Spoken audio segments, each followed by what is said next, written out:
Hello, and welcome back to episode 14 of the Career Advice You Never Had podcast, where I provide you the career advice, education, and support you missed out on in your career journey. I'm your host, Angela, and today we are exploring workplace wellbeing and what it means to feel well at work. This topic is very dear to my heart as I come from a background in wellness and have spent the last 12 years diving into what makes us feel well. It is a major focus when I work with people in career development today. I recently had a profound experience where I got to present this topic of workplace wellbeing with some amazing colleagues, and it felt like I'd come full circle, and it reminded me how much workplace wellbeing actually means to me. I hope to share my insights on this topic and provide you with a deeper understanding of what feeling well at work means to you and how important it is. You'll get to know more about yourself through this episode, what areas are your strengths, also what things you might like to improve on. Remember to reach out and to let me know your thoughts on this episode. So let's get into it.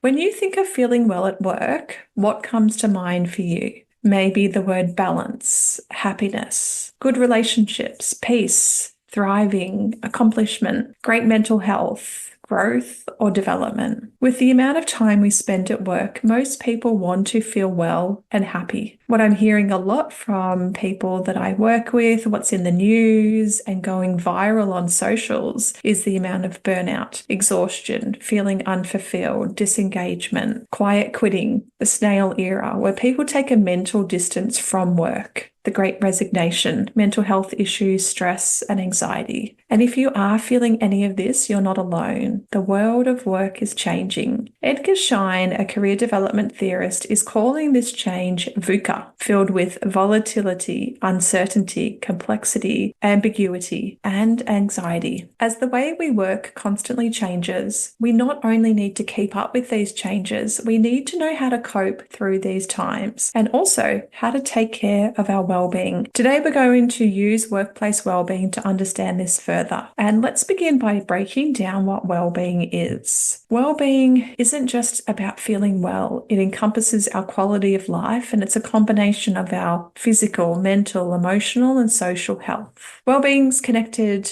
with a positive state. Happiness, contentment, life satisfaction, a sense of purpose, and our ability to cope with stress. It is commonly linked with the PERMA model, developed by Martin Seligman from the positive psychology world that moves away from disease, mental illness, and really focuses on flourishing, our strengths, and what is going well. PERMA stands for positive emotions, engagement, relationships, meaning, and accomplishment. In a nutshell, well-being is about how we feel about ourselves and our life. And therefore, workplace well-being is a combination of our health, our happiness, and engagement at work. It's what helps us to fit in, to feel and function well in our job. It is best defined by the PERMA Plus 4 model that was redefined by Donaldson and colleagues in 2020. They added on 4 additional factors to PERMA, with physical health, mindset, environment, and economic stability. With all this being said, why would we want to focus on well-being at work? It can be the difference between surviving or thriving, struggling or flourishing, being bored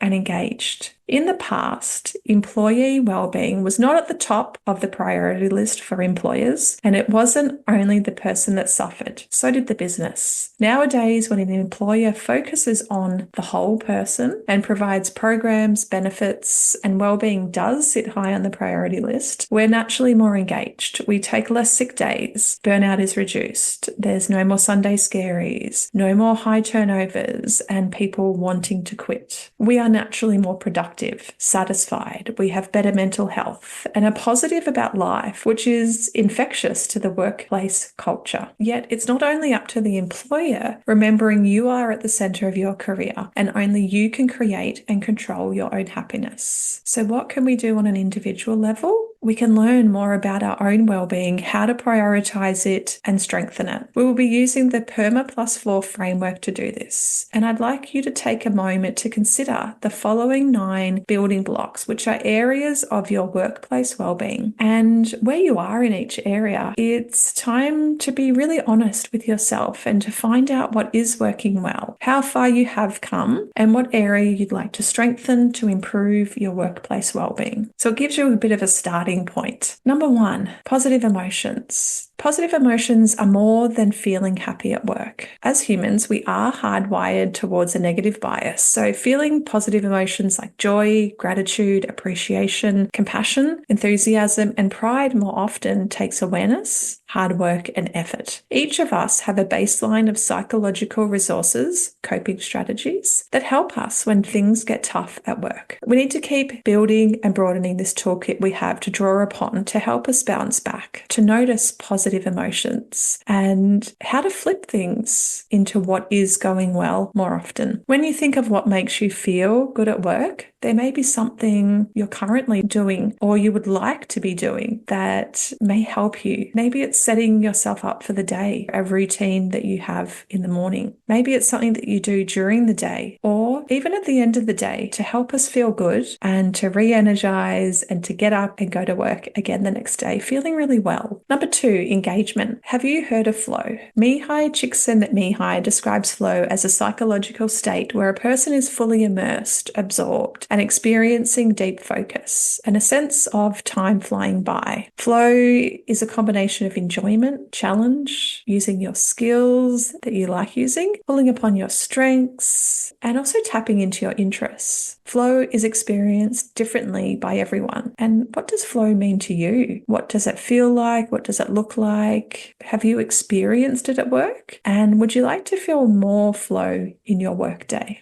Number 3, relationships. Those interactions that we have at work, face-to-face, online. First of all, we need to establish and maintain these professional relationships. They need to be mutually beneficial. They help us to feel supported, cared for, and valued at work, which naturally builds trust and cooperation. And how good is it to know that your teammates or your manager has your back? And you can turn up 100% to work. It's so powerful. So when you think of work, what relationships come to mind that bring you joy? Do you feel supported at work? How do you like feeling supported? And what does the support look like and feel like to you? Number 4, meaning. Meaning is a big topic these days as more people are searching for work that is meaningful, purposeful, fulfilling, satisfying, and where you can really make a difference and also see the impact that you're making. Having a sense of meaning helps you feel valued and connected to something greater than yourself, which naturally enhances motivation and a sense of purpose. Meaning is connected to your personal and professional values and what's really important to you. Consider what gets you up in the morning to go to work. Do you wake up with a purpose? What excites you about work? What's really important to you? And what would you not want to give up in your role? And can you see your efforts and how they're impacting others? Number 5, accomplishment. A positive state of accomplishment is built by working towards goals, mastering skills, and acknowledging progress. This boosts hope, confidence, motivation, satisfaction, and productivity. Is there something that you are working towards at work? Maybe it is a goal, a realistic KPI, a project, a deadline, a task that you're completing in the day. Or are you developing a skill? This gives you direction, focus, motivation, and a sense of competence and purpose. And how often do you take the time to notice your progress? That's just as important, to see how far you've come, to know how much you've grown and developed. Sometimes it's not about the destination, it's about the journey and what it took to get you there. So do you have something that you are working towards or achieving at work? Have you reflected lately on your progress and asked yourself, how far have I come? What have I learned about myself? And do you take time to celebrate your wins, big and small? Number 6, mindset. Carol Dweck, a well-known psychologist in mindset, education, learning, and memory, describes a growth mindset is the belief that abilities can grow with effort, and intentional practice, which fuels motivation and perseverance over tasks. She also talks about a fixed mindset. A fixed mindset is where you believe that you can't change. I can't, I won't, I'll never be able to do it.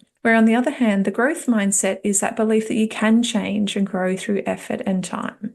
I can, I will, I am, I'm getting better each day. Carol reminds us of the power of the word yet and adding this to the end of a sentence to open up possibilities of change and stretching ourselves out of our comfort zone. At work, in what areas do you have a growth or a fixed mindset? Number 7, physical environment. The work environment refers to the physical and the psychological conditions in which we perform our daily tasks that produce the quality of our work. When you look around your workplace, if it's in the office or even at home, does it add to your well-being? Do you work in a beautiful building with access to lots of natural light and nature? And does it make you want to go to work? And how are the psychological conditions? Is there a good culture? Ease of interactions? Do you feel connected to your team and safe at work? Do you feel appreciated, cared for, and valued? And does your work environment allow you to thrive? If you think about your workplace at the moment, is there something that you're thankful for? And is there something that you need to thrive? This all adds to the quality of your work and your mental health. Number 8, economic security is a major contributor to well-being, happiness, and health, especially in the current economic climate. Economic security refers to having access to basic financial stability and literacy that allows us to focus on our work without distractions of money-related issues. We gain financial security by feeling in control of our financial matters, building our financial literacy and financial planning. This naturally increases our confidence to make good financial decisions. Do you have economic and financial stability? Do you feel control over your financial situation? And do you have access to information, programs, professional advice, and support to help you build your financial security? And do you feel educated in financial literacy?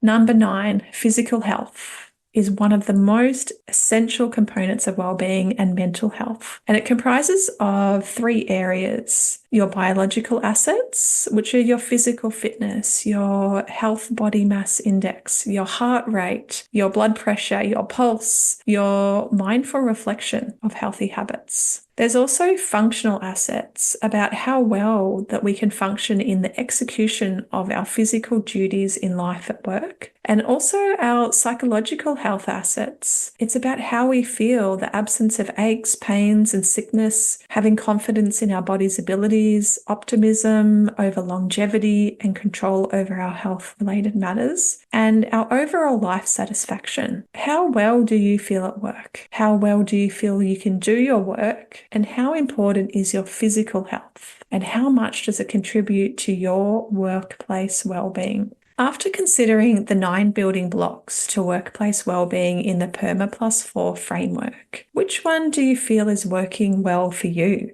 I'd like you to take the time to reflect on how far you've come in each particular area. You might like to listen back and go over the 9 building blocks, taking notes, maybe giving yourself a rating from 1 to 10 about where you sit in each area. Also gives you an idea about which area you might like to strengthen and improve on. As we were going through them, did one of them resonate? Was there one that you'd like to start taking steps forward? And I wonder what's that one thing that you can do today that'll help you improve in that area just a little bit more. This episode has had a lot of reflection throughout, and taking this time to reflect helps you make sense of yourself and your career journey. I'd love to hear your stories and your experience, so let's keep the conversation going. There are many people who haven't had the career advice that they've needed along their journey, and I'm here to provide it. Thank you again for listening. Your support is amazing, and you are amazing. I look forward to bringing you the next episode where we explore more career stories and we start tapping into your don'ts, your wants, your interests, your strengths,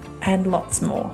Make sure you share this podcast with someone looking for some career inspiration. And together, we'll navigate this journey as you find your way, rediscover yourself, and focus on taking the next meaningful step in your career.